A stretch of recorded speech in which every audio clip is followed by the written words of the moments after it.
So do we have picks for a player that stands out? Could be a bigger name, doesn't have to, could be a smaller name or a little trade acquisition. What do you think? Yeah, look, I'm going to start with the team that I'm most interested to see in these playoffs, and that's Seattle. And then I'm going to go to the guy who plays my position, Cal Raleigh. He's the one that sent them to the playoffs with that huge homer in Seattle. The place was just electric.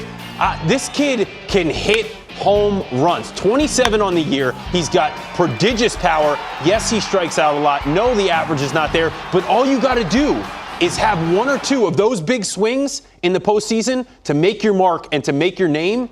This kid has a really good shot at doing that. And then he can obviously affect the game a lot from where he's at in his position. Good framing numbers. He's a very solid defensive catcher. And this kind of came out of nowhere for him. He wasn't expected to be the everyday guy for this team.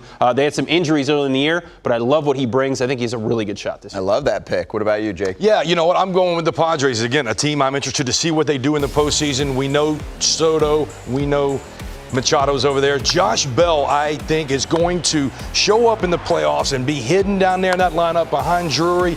And he's familiar with the New York Mets, playing with Washington the first half of the season. It's his first time in the playoffs. Again, I thought he was going to make a bigger impact.